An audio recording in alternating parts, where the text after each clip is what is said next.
I'm back again. It's like video days this time. Bunch in one day.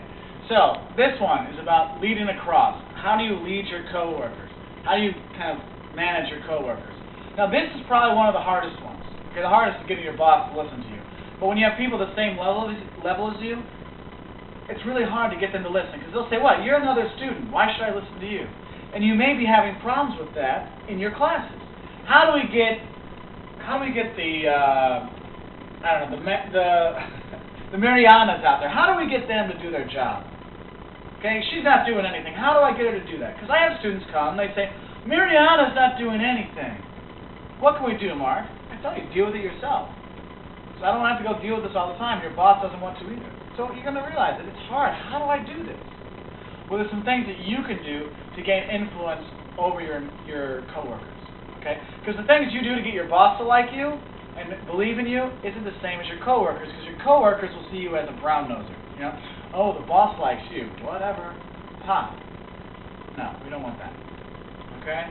So what do we do? First off, this is from John C. Maxwell's 360-Degree Leader. I mean, it's a great book. I recommend you getting it. 1, understand, practice, and complete the leadership loop. Okay? Basically what he's saying is, look at it as being a leader of someone else. If you're on your own level, you can't do it at one time. It's not like, oh, first day like this. It takes time. If you remember when you started school, you saw people, you're like, okay, who's that person? I don't know them. But now you've been here for 2 or 3 years, sometimes even more. Okay, now you listen to the Joels. Oh, he's my friend. I'm going to listen to him if he tells me things. Because it takes time. If you're going to lead your coworkers, it does take time for them to trust you, believe in you. Okay, so how do you do that? Well, you become friends with them. You get to know them. What's their desires? It's the same thing everywhere. Get to know people, then you can develop a relationship. Because once you develop this relationship, then, people start to listen to you. So they don't know you, they don't trust you. You're never going to get anywhere. And goodwill is the basis of trust, the basis of influence, these kind of things. Next, put completing your coworkers ahead of competing with them. Because if everything you do is for yourself, me, and your coworkers know that, are they going to trust you? Because if I know that Sergio back there, he's just going to stab me in the back any second to help himself, do I want to work with him? Am I going to listen to him? No. Because I think he's doing something just for himself. So what you need to do is help your coworkers achieve the things. Okay? You see they need help, you help them. You get a good idea, share it with them.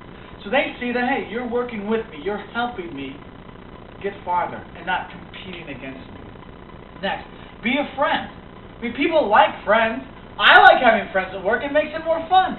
That's why I try to be friends with you guys. Granted, that's down, but still.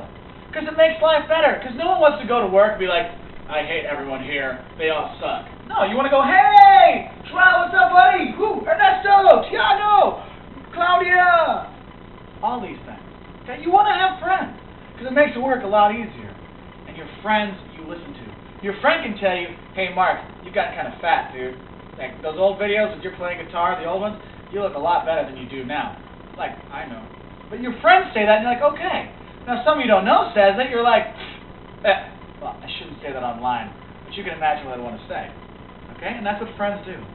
Next, avoid office politics. Don't get into the gossip. Oh, do you know who's sleeping with who? Oh, do you know what happened there? No. You get into those things, people look at you like some old lady. You want to be looked at as respectful and caring about everyone. So you tell people, hey, no gossip. Because if you listen to their gossip, you're making yourself look bad, the person talking, and the person they're talking about. If you say no, well, then you look at it as the kind of person that stands up for what's right, and people believe you. So when people talk bad about you, they'll say, hey, wait, Mark doesn't do the gossip thing. Why are you talking bad about him? Okay, and it helps you build respect among your coworkers. Next, expand your circle of acquaintances. Get to know more people. Get to know more things. Because if all you do is you go to one bar in Barrio Alto and you eat Tostamistas every day, you have a very small circle of people. But if you do lots of different things, you know lots of different people, well then I can have a conversation with our Polish students because, well, I used to work in Poland. I got to know Polish people and all kinds of stuff. I can also talk to our buddies from Sao Paulo. We can cheer for Tricolore, okay, because they're the best Brazilian teams in football in the world. You learn about things in new places, and then it helps you to interact with them. get a common bond with them. All right? Next, let the best idea win. Remember, people think their baby's the cutest baby in the world. Oh, my baby's so cute. Just like ideas. Everyone thinks their idea is the cutest thing in the world. But we all know there's some freaking ugly babies out there. No offense, guys, but there are. Okay? It just is. But there's some bad ideas out there, but people just hold on to it because they work so hard to create it. And no one wants to get rid of their idea. No one wants to get rid of their baby. So, what you need to do to be your coach, hey, yes, I have my idea, but I need to be open to other ideas. I can't just protect my idea. I have to let other ideas come in. And if you let the best idea win, well, people will respect you. Yes, Mark, he has his own ideas, but he listens. And that's what you have to do. You have to listen from all sides. Get more ideas. Don't just focus on one. Focus on a lot. Get some ideas out there. Okay? The last thing, don't pretend you're perfect. Because you know what? You're not. No matter how many times your mama says, oh, I'm afraid. We need a much land in the wall. You ain't the prettiest guy in the world. Alright? You're a good looking guy, but you're not the prettiest guy in the world.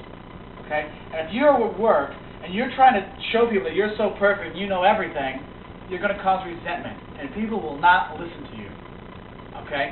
So don't waste your time trying to be perfect because your coworkers and I and your parents and your friends all know you're not perfect.